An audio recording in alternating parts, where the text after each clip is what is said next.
The Mom View is brought to you by Moms for America in partnership with the Herzog Foundation, empowering moms and championing Christian education nationwide. Welcome to the Mom View. We are excited to have you here on our couches with us. I am really looking forward. This is going to sound crazy, ladies, but I'm looking forward to this subject because we are going to be talking about the sexualization of our children. Why am I excited about talking about this? Because we are going to expose it. Yeah. That is what this is about. You need to know what your children are being exposed to, and we need to know what we can do to protect them. And that is what we're going to be talking about on our couches today on the Mom View.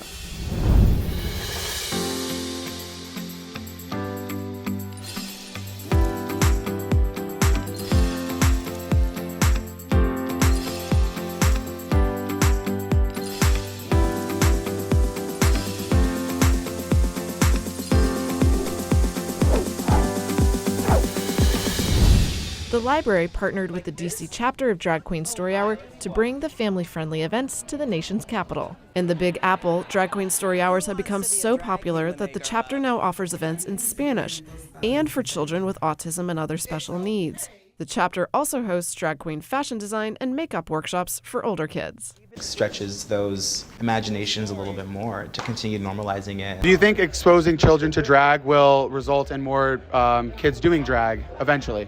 I think so, and I hope so. If you didn't think your children are being sexualized, I hope that this is a major wake-up call. It is happening everywhere, not just in our schools, but in our culture. This is a really important episode, and we encourage you to please share it. You can visit themomview.com, see this episode, share it, see all the other episodes you may have missed, and really, please follow us on Instagram at The Real Mom View, because these are real conversations that we need to be having. Mm-hmm. So today we want to talk about the sexualization of our kids, starting with, where did it start? I don't even know. It started with selling hamburgers with sex, and our kids were seeing the commercials. But it's gotten to the point where, a couple of years ago, they did the Drag Queen Story Hour in the school library, in the public libraries, and then it started moving into the schools where they were having drag queen pep rallies. We've seen that all over the place. And last year we had, it was in June on the big transgender LBGT month, whatever that month is. And they had a man who had fake breasts who exposed himself on the White House lawn. So if you think that sex is not running rampant in our society, I mean, we've got to have our heads in the sand. I mean, it's everywhere, and they literally are coming after our children. And the sad part is that, again, this is not something new. It started under sex ed many years ago, and I'm guilty of going into your children's school at grades 4 and 5 and teaching them how to use a condom on a banana. Yeah. It started under sex ed education long time ago in our schools. Well, comprehensive sex education, a lot of people don't understand or don't know where this came from. It started with Margaret Sanger, who partnered with Alfred Kinsey, who did sexual experiments on babies, on infants, to see if they were sexual from birth. And then, which we still have the Kinsey Institute. It's actually in Illinois, I believe it is. People don't believe this They story. don't believe it. It's there. All you have to do is a simple Google search, seriously. Right. They don't search engine, because we don't like Google. But a pedophile who molested children to see if they were sexual from birth. But guess, and nobody can figure out who funded it. I know who funded it. Who funded it? Who do you think funded it? Do you know? Margaret. Well, let's see. No. I'm trying to think of all the people that are around now that wouldn't have been around. Okay, Hugh Hefner. Oh, okay. Well, those are the three main people that started comprehensive sex education. That is the science-backed sexual education that our board members talk about, or legislators talk about when they say our children need to know what this is. Yes. No, they don't. No. Children need to be children. And we need to stop the innocence, stripping their innocence. That's right. Well, and I think the thing is too is that once a child sees something, I mean, that's why Jesus says, guard your hearts and minds. Yes. Because once you see something, it doesn't go away. No. It is embedded in your brain. You have to really pray it away. You almost got to get delivered from it. And that's why 7-year-olds now are being exposed to pornography. The average age of a child being exposed to pornography is 7 years old because it is so available on our phones, you know. And parents, please, the phone is another huge issue for sexualizing our kids. We need another whole show on that one. We also have a porn lobbyists, like pornographic lobbyists that will come to lobby our legislators and pay them, you know, money and donate to their campaigns in order to help push forward legislation or policies that protect them from being held liable for sexualizing children. I mean, it's a felony. It's a felony to sexualize a child, but nobody's getting arrested. Nobody is filing sexual harassment charges. Nothing is happening. No, there's, you know, and parents are buying into this, and this is a deep concern of mine, is that they think this is the cool thing, and this is what it means to be loving and to be compassionate and welcome all the tolerant. And there was a very popular drag queen who did a whole video on this, and he's like, what has drag queen ever done for you that you think exposing to your children is adult entertainment? And he said this hurts us. Not only is it not appropriate for your children, it makes us look bad. That's why we have Gays Against Groomers. Right.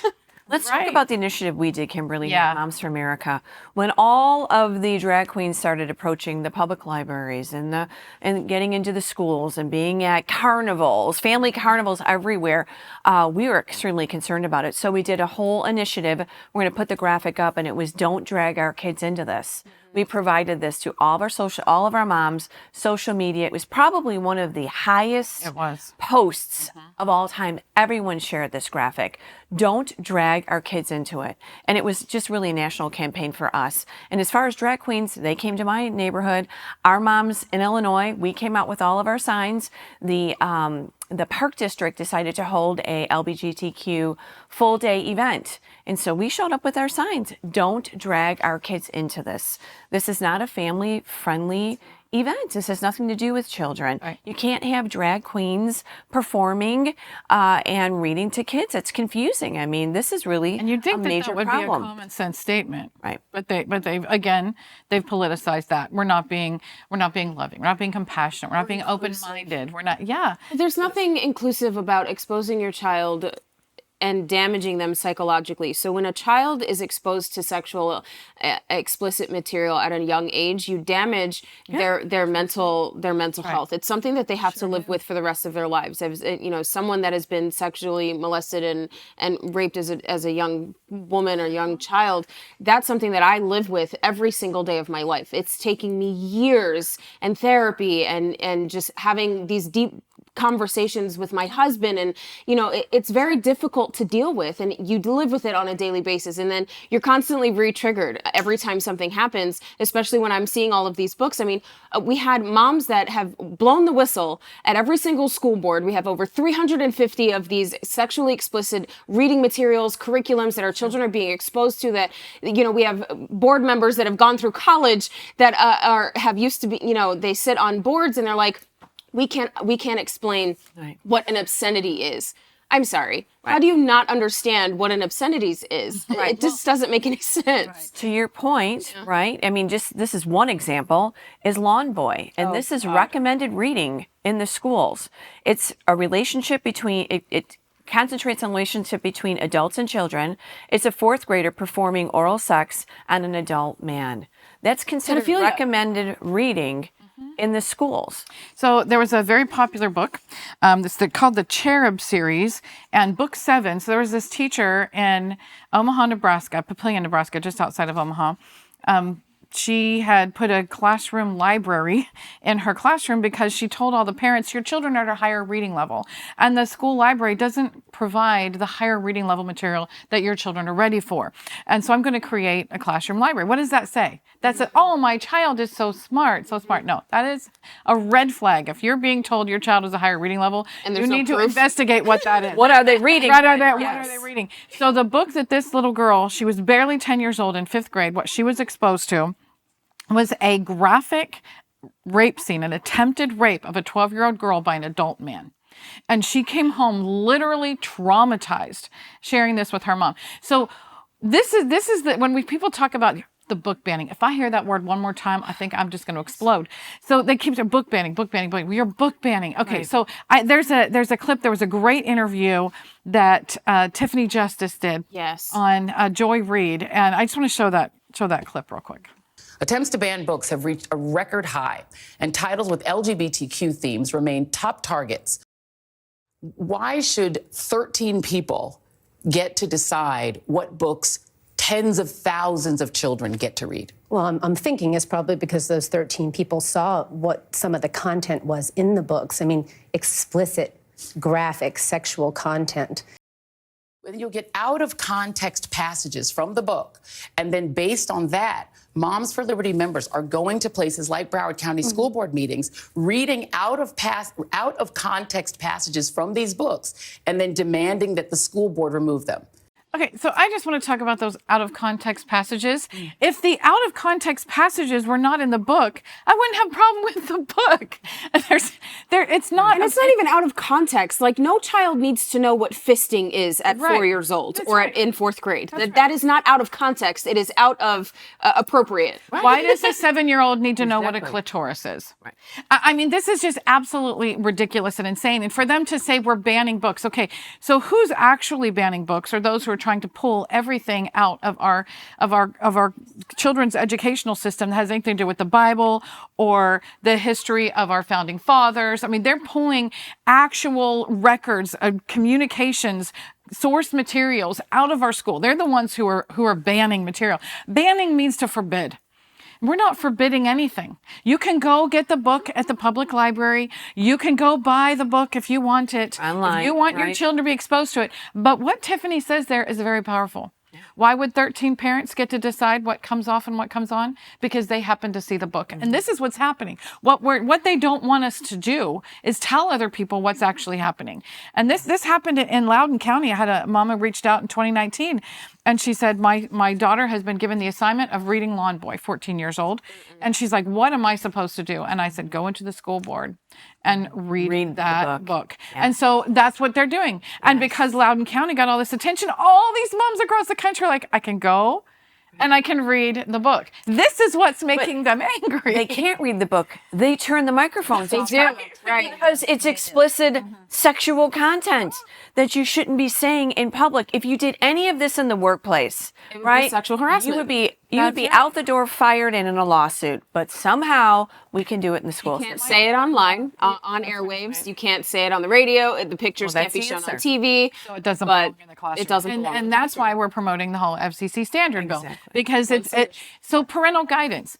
And this is, I just did an interview the other day about this, and they're asking me, well, why is it that it's happening? And it's just the school system, okay? In the library, yes. In the libraries, we're saying take it out of the children's section, put it in the adult section where it belongs, okay? Right. But it's still there. Yeah. You have access to it. But in the children's section, in the school libraries, we are supposed to be guiding our children. Right. We don't have the opportunity to be there. So it's like they're putting the school in between the parent and the child and saying, here, child, have access to this material. Right. And then they're afraid to come home and talk to us about it. Well, to your point, and that's the Marxist revolution. That's the communist Marxist revolution. This is why they're doing it. They're doing it to purposely separate the parents from the child. When you separate the parent from the child and then you hypersexualize the child, you have the child dependent on the abuser, not child dependent on the parent who is supposed to protect them. And then when you have the parent that is actually pushing this on the children feel innately that there's something wrong.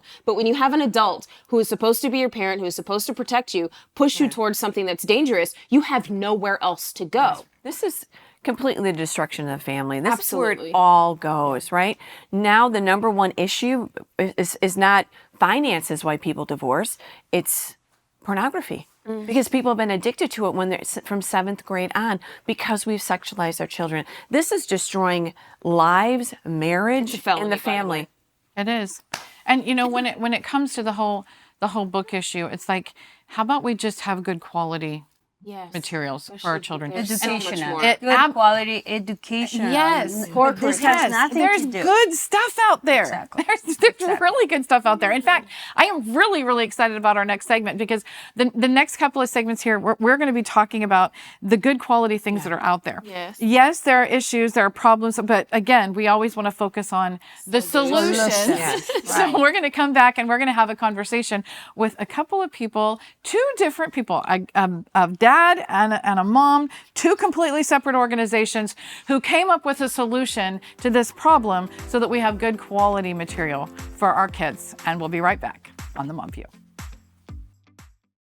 The Herzog Foundation exists to catalyze and accelerate the development of quality, Christ-centered K-12 education so that families and culture flourish. To do so, we've created comprehensive programs designed for Christian schools across the nation. One of those programs is found at readlion.com. The Lion carries news articles covering issues especially related to the education of children. These are timely, critical, must-read articles for families, educators, and leaders. Another program is the Herzog Foundation Institute, where we provide training for Christian educators led by national thought leaders in subjects such as marketing, donor development, and culture building. All training events are fully funded by the Herzog Foundation. And finally, with new Christian schools popping up all over the country, we've created a free online resource to help with the process. HF Schoolbox provides lessons and free mentorship to help launch groups navigate the startup process every step of the way. We're the Herzog Foundation. You can find out more at herzogfoundation.com.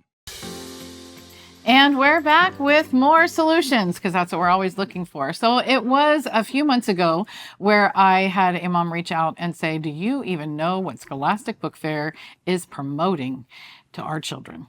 Right in the front, sexual graphic content. And I was like, great. What do we do about that? We don't go to book fairs. We don't participate. I mean, these are things that we used to love as kids. I remember when I went to school, I loved the book fairs.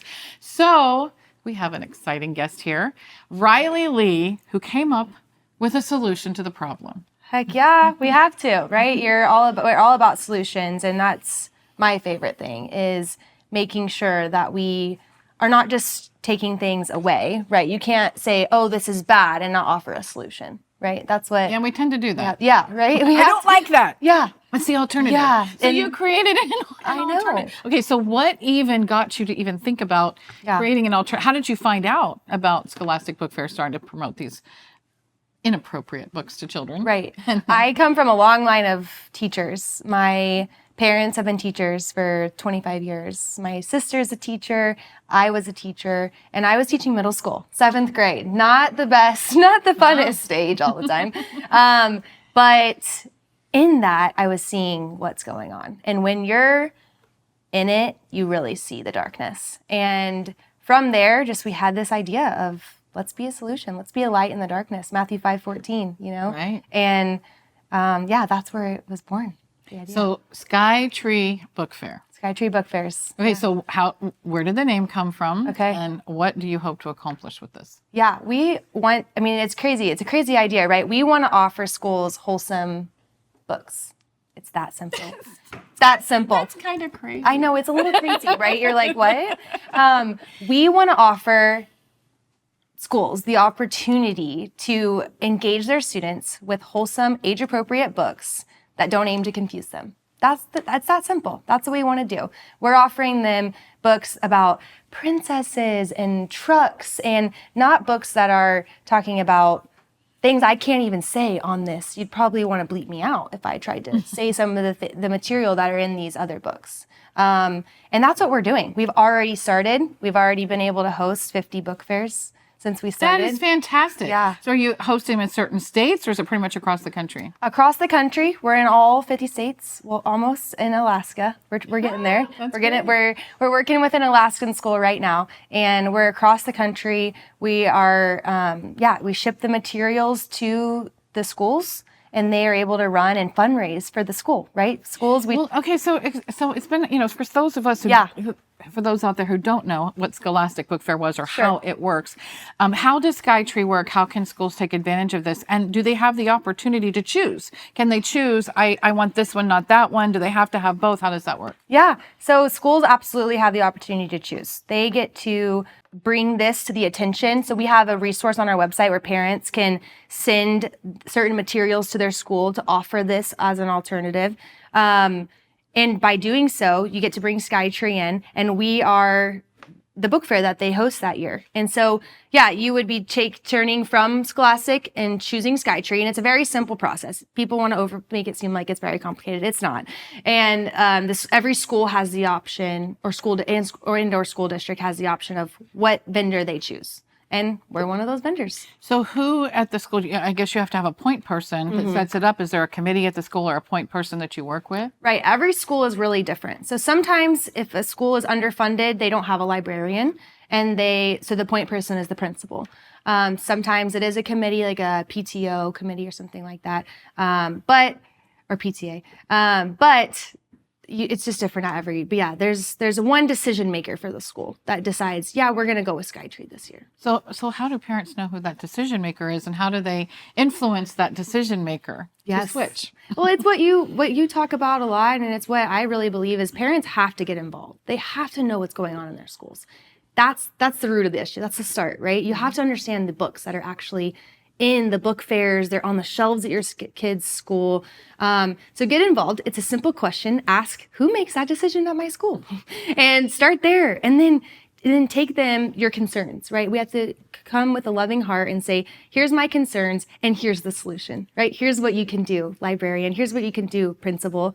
You can switch vendors. And it's simple. And we offer a lot of the same things that bigger book fair organizations like Scholastic offer, and that's fundraising for the schools, exciting books for kids, and it's a great way that schools can fundraise for the programs. I remember I would get so excited when the book fair would come, because you have sometimes it would be in the library, sometimes be in the teacher's lounge, wherever it would be, and sometimes in the gym because it was so big. And they have all these books, and I was like, I would want to spend hours just going and seeing it. I mean, I wanted to buy so many, and you have a limited budget, but how does the book fair raise money for the school? Right. So for every sale, the school gets a percentage of that back. Okay. And we are working with our publishers, we're working with anyone we can, and trying to get that price, trying to get the price of the books down so more kids buy books. Because that's one thing that we hear, is that these books need to be more accessible to all kids, right? That they need to be able to purchase them. So we can't have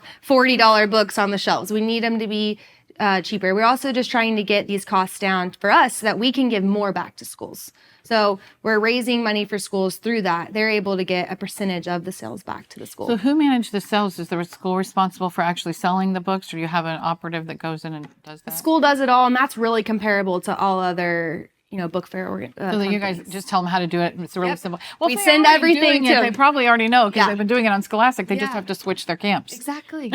We want to make it super simple that any school, private, public, charter, it's a no-brainer. It's, hey, this crazy idea. Do you want books that are screened for CRT, for foul language, for sexual material, for pornography? Do you want books that without a shadow of a doubt that don't have all that material? Switch to Skytree. And these are just good quality books, right? Good quality books. So that it's not like a specific religion. You don't carry religious books, and do you offer that? We do. So we have our base titles are secular. So they're just good, wholesome secular books. Think of Anne of Green Gables, The Secret Garden. Oh, my favorites. I know. Bluey, which is kind of new, which kids love. And then it's a great, Bluey, love Bluey. Daniel Tiger, new books that are being released every year. So a lot of the graphic novels, kids love those. Those are our base. And then we also have Christian titles because we do service a lot of private schools that want those. And we give them the option. So you can do private schools. What about, is there a homeschool thing that you do, a collaborative or something? We, of course we do. We love working with homeschool groups, and we allow them to run a book fair. And that's something that they don't get to experience, right? Going to a traditional school setting. So we want them to be able to do that. And we, of course, when they do that, I assume you've had some homeschool courses do it. Where do they do it? They do it in their, like a local church, or where do they set that up? Exactly. A local church, a community center. It just can't be residential. So it's somewhere commercial, and they love it. The kids love it. And the homeschool groups are making money. Yeah, they're getting to fundraise for their program, which is so important and it's so cool. Okay, so have you been to one of the fairs? Have you been able to be there in person? Oh my gosh, yes. Okay, tell me the experience. The experience is amazing, and I talk to parents all the time that are fed up with Scholastic. Right. And what we hear is that books aren't, about princesses anymore. They're about these social issues that kids don't care about. Right. They shouldn't have to. They shouldn't have to care about these things. They want trucks and dinosaurs and adventure, and they love our books. They're obsessed. And the parents just have a peace of mind, and the librarians knowing that they don't have to spend their time vetting hundreds of books. Who has the time Or for which child can go to which section or which, I mean, if they're all good quality. And so when I was in school, they did this all the way up to middle school, but they didn't do it in high school. Is that the same? You guys do it in middle school too, or is it just elementary? Yeah, we're K through 8. So middle school, we have a middle school only fair going on right now. So Really? we have enough. Yeah. So what kind of books do you have in the middle school fair? Yeah, so on our we have like SD Smith. He has Green Ember, the Green Ember series. We love him. He's been amazing to work with. The Winged Feather Saga. Which I'm sure that's a good one. It's so good. And then a lot of classics. Graphic novels are huge right now. They kind of hurt my brain to read because it's all over the place. But kids seem to love I know, them. they love them. So things like that, you know, just we really want to engage students. And literacy is a big problem in America. And it's not helping when we give kids books that aim to confuse them, right? So and they really don't want to read. They really don't want to read. They're uncomfortable with it. I mean, that's what we hear so many times is these kids just, and most of the time they're afraid to tell their parents because they're so uncomfortable. They don't even want to talk about it. So the parents, you're right. They need to know that their children are being exposed to it. But the fact that Scholastic, I mean, it just broke my heart. I mean, this is something I grew up with. So the fact that we don't have to give it up altogether and we have a great option. I love that. Yeah, we're bringing the nostalgic back, you know, bring it back. And so many times right now we're hearing parents having to not let their kids go to school during book fair. And that's so sad. We don't want that. Like so we need to reach those parents and say, no, do this book fair. Exactly. Skytree book fairs. That's fantastic. So you guys, moms, parents out there, grandparents, this is an opportunity for you again, a way to get involved in your own community, in your own school. There's nothing more local than home, family. The next thing is your school. So that's where your children are. That's where your grandchildren are.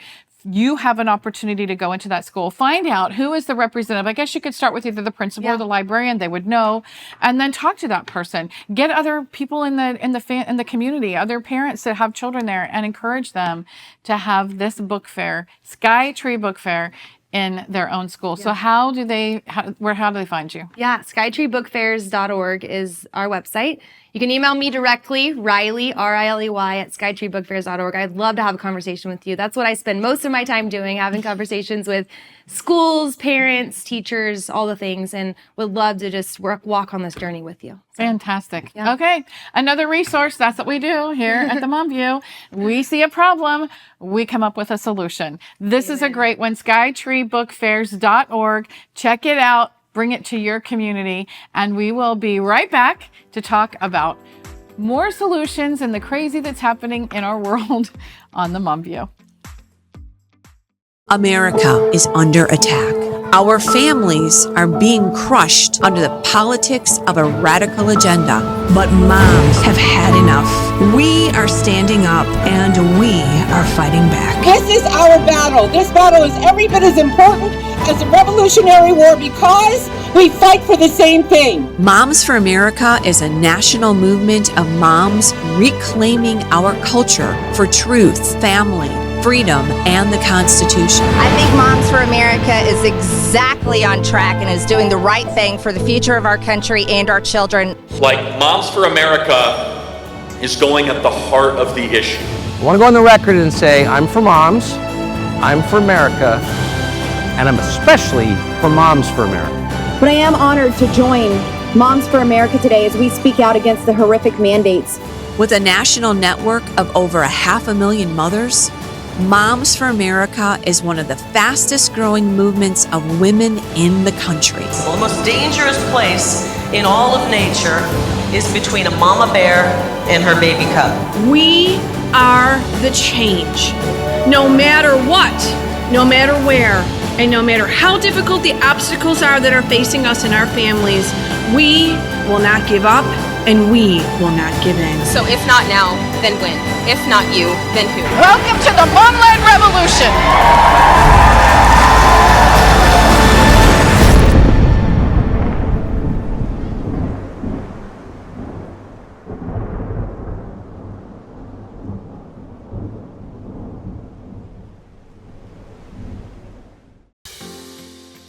So it seems like there's a tsunami of things coming against us, our families and our children. But maybe you don't know, there are a lot of really good things out there. Now, when I get excited about something, I'm going to share it. So I have to tell you, I am really excited about Brave Books. And we are thrilled to have Trent Talbot here, who is the founder and CEO of Brave Books. It's only like 3 years old, right?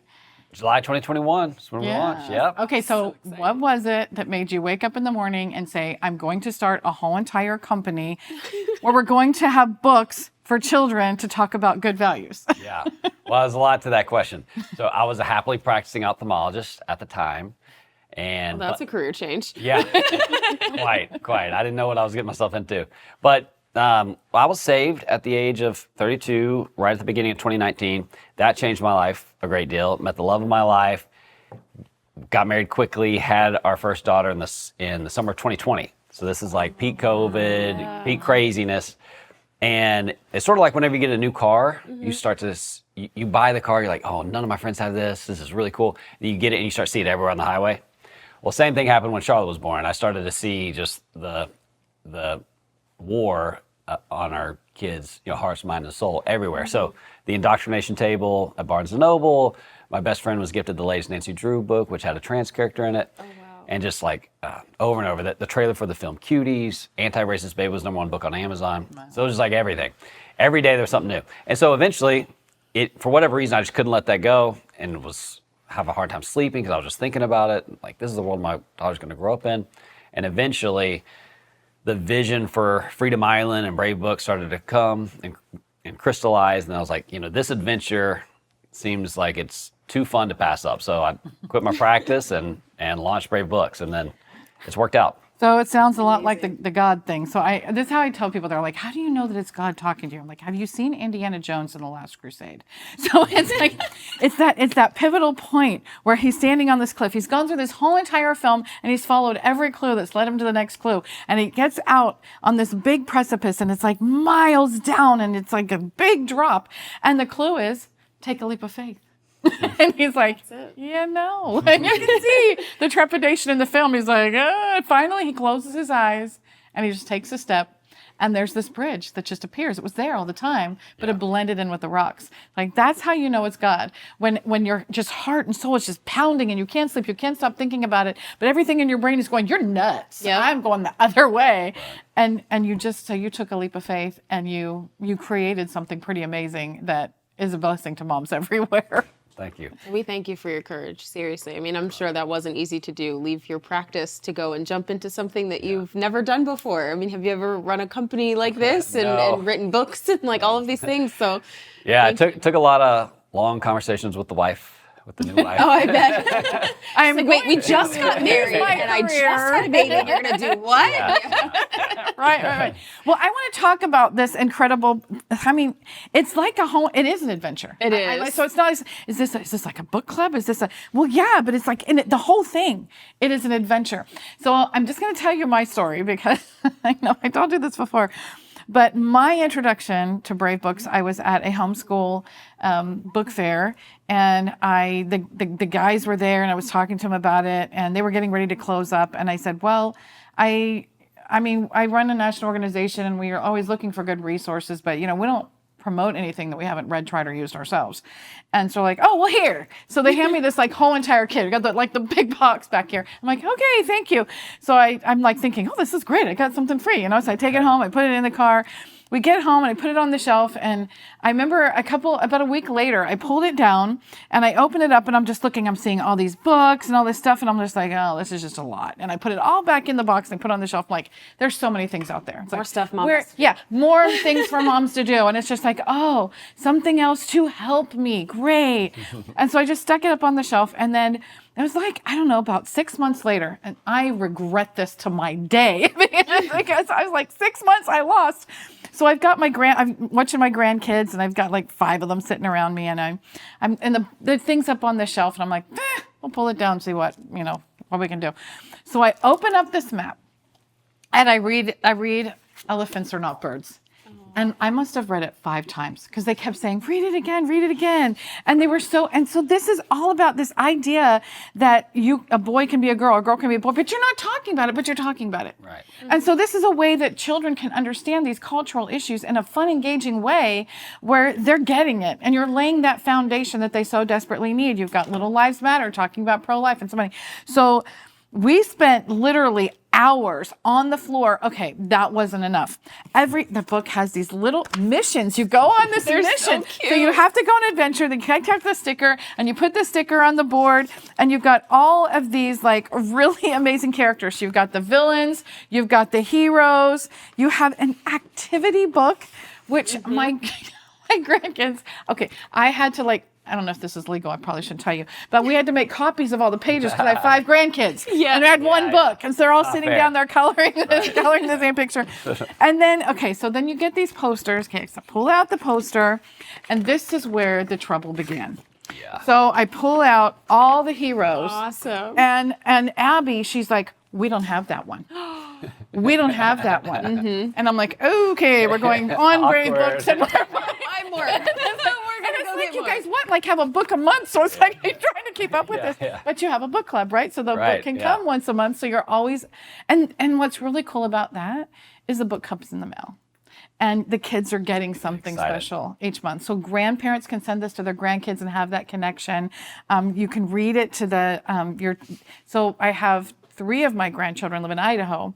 And so I have the ability to, take the book and do a reading. Let's do a reading on Zoom with Nana, So this is a way that you can connect with your grandchildren. It's a fun thing that you can do as a family. And the box is still there on the shelf in the library. And I've kind of made a taboo because I don't want to lose any of the books. So I'm kind of a little anal about that. But every time I'm back home from traveling, they're like, can we get the box down? Can we get the box down? Is that what you envisioned for this project? Well, first of all, if this whole Moms for America thing doesn't work out, I'm hiring you as a salesperson. But she's fantastic. Yeah. So our mission at Brave is to be the brand that parents trust with their children's imaginations, to not only enthrall them, but to build their character while doing so. Right. And so with each book, we try to teach a different lesson, whether it's gender reality or sanctity of life or hard work or freedom, values, family, honesty, principles. Yeah. But we don't want to just preach at kids because that doesn't work. So our whole strategy and everything you touched on with the stickers and the maps and the characters, it's to just have the kids fall in love with the world and the stories. And then while they're doing that, after they fall in love with the art and everything, then these values are just being sort of taught subconsciously, and then we have things in the back of the book to spark conversations and games so that if the parent wants to have deeper conversations, they can do that. But the stories themselves, they're not preachy, they're just fun. Mm-hmm. And so then we got to capture the kids' hearts first and their imaginations, and then we can reach them intellectually once we've got them. That is what we talk about all the time, heart-based. Look how amazing the illustrations are. I mean, they're incredible. It's incredible. And then one of my favorite parts is back here where you're able to engage with your children, right? They have these games. Sometimes there's scriptures that are in here. You have suggestions and final thoughts, and then you have things that they can have conversations in. There's like a little lesson in here, the objective. You can have materials. I mean, it's amazing. It's amazing how you guys put this all together. My kids act out all the characters. It is great. It is so much fun. We could do a whole co-op on this. That's what I mean. You could gather families together once a week and just celebrate what you're doing throughout the week. I mean, there's so many things that you can do with this. It's just phenomenal. So what is okay? I'm gonna tell you my favorite book. And you're talking about your kid's favorite book. So Abby's favorite book is Chaos in the Canopy, and she loves chaos, but she learned a very valuable lesson about the canopy. You cannot have chaos in the canopy. So what is? So ours right now, we've been reading the Son of Liberty, the Son of Truth, the Son of Truth. Yep. It's a very important book. A lot of kids, they lie. They just tell these little white lies, and sometimes they get themselves into a lot of trouble with this one white white lie. And so I was like, what is there something out there that I can find to help encourage my kids? Because talking to them and telling them, it just doesn't really work. And so we sat down and we read Son of Truth, and my son is like, Mom, I'm so sorry. I'll try to do better. Even the little ones are like, we have to be like Valor. We have to tell the truth all the time, or we're not going to be able to do anything. And so I absolutely loved it, you guys. And I'm so thrilled. My favorite, I love the fact that you guys include freedom in there, and it's not just cultural issues. It's more about principles and the things that we've built our country on, based on. And I think that's needed, because it's missing from the curriculum that we currently have within our public schools. Right. And so what you guys are doing is it's absolutely amazing. And this interactive is just, other curriculum and other things, they make it so easy to kind of fall in love with villains. You don't like these villains. No. Like, not at all. These villains are true villains. Like, my kids don't like the villains at all. They're like, we want to be the brave. That's it. Okay, but here's something I need to make sure and, tell moms. Laminate the thing. Yes. Because it's going to get well used. It will be laminate it. They wanted to put it up on the wall. I have no wall in the library. It's all bookshelves everywhere. So I got to figure out a good place to put them. So we just take it down all the time and laminate it so it's safe and protected. But and they do fight over the posters. They do. I have 5 kids. They all fight over the posters. And the stickers. Okay. You need a book about fighting and sharing. Right, yes. Okay, so you had nothing better to do, right? So you created this incredible universe. My daughter calls it the multiverse. And you have books are coming out once a month. You've got all these incredible authors, from Kirk Cameron to Missy Robertson, Riley Gaines. All these great people have written these books. And one day you woke up, and I don't know how you had this conversation with your wife, but you woke up one day and said, I want to start a TV show. Yeah. Was that kind of the same conversation, or did it go over a little better this time? It went over a little bit better because we had Kirk Cameron. So the story with Kirk, real short, launched his first book in December of 2022. Libraries across the country that had hosted drag queen story hours did not allow him to come and host a story hour. And so we were a part of that. Yes, See you at the library. Yes, see you at the library. So we had this big fight with the libraries, and it sort of just brought Kirk and us together, because we went through this fight together. He's authored a few more books, and we're just like, what else can we do? I'm like, oh, you're an actor. Can we do something there? And the vision for the show, which is called Adventures with Iggy and Mr. Kirk, which our prayer is that it's going to be this generation's Mr. Rogers' Neighborhood. Yes. I need one of those. Wow. Iggy's a puppet iguana, and Mr. Kirk is Kirk Cameron.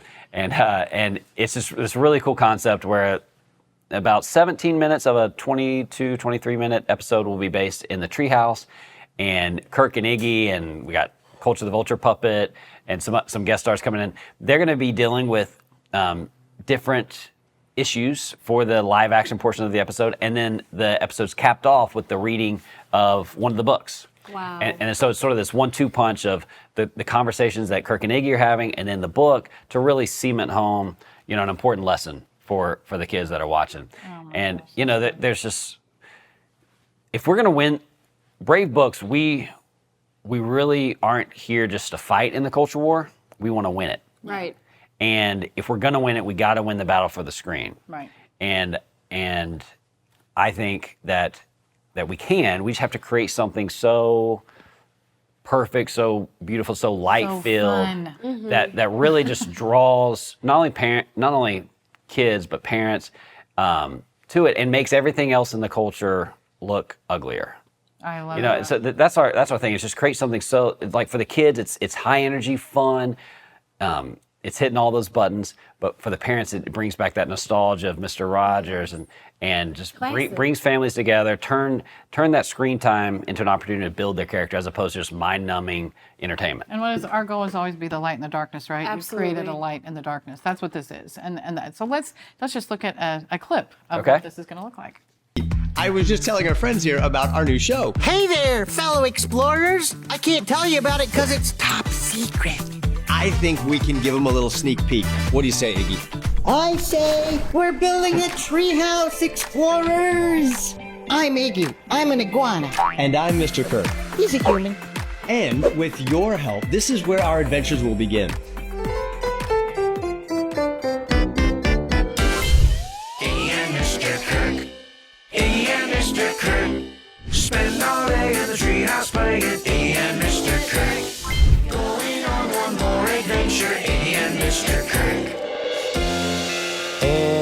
Action. Don't let me hold you back, Mr. Kirk. You still have your whole life ahead of you. Action. Iggy, what's the matter? That squirrel named Carlos keeps popping up in this window and giving me the stink eye. The stink eye? Yeah, like this. If the wind is strong enough, it'll knock this little house right off the tree. Kablam! Kablam? Oh, yeah! I'm doomed.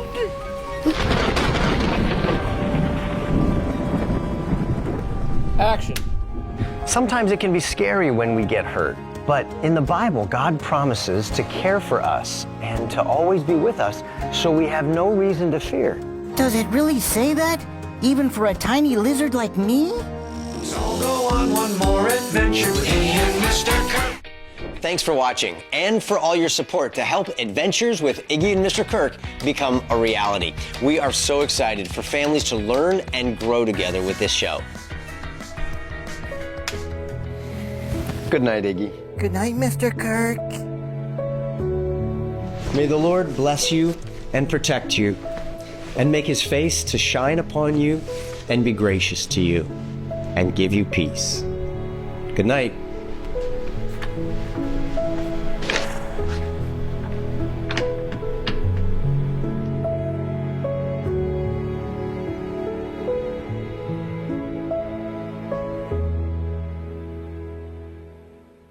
Okay, so I can't wait. When is it coming out? How soon can Oh my gosh, my kids are going to love this. November 2024.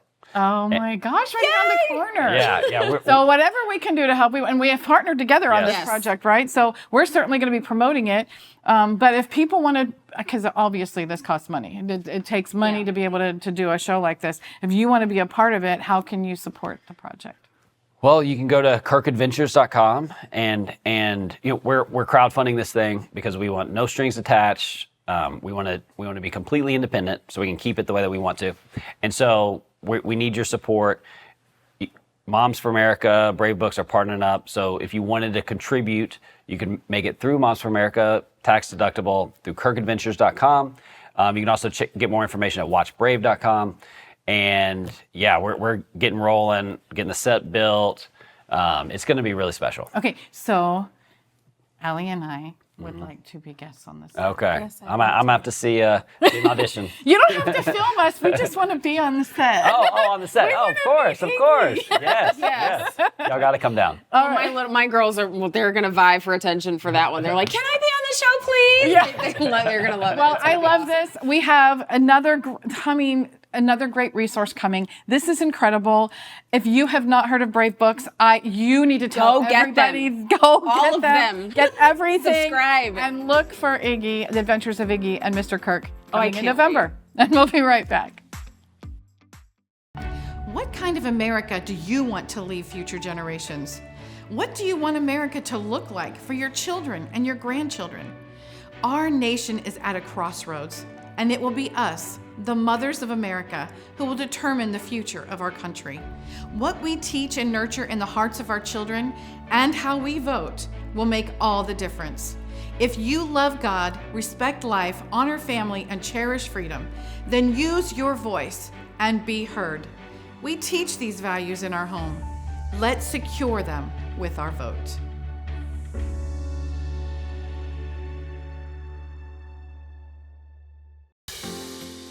Well, we just want to thank you for joining us today. Another great discussion, another great show. You can catch all our shows at themomview.com and make sure and follow us at The Real Momview because we want to follow you.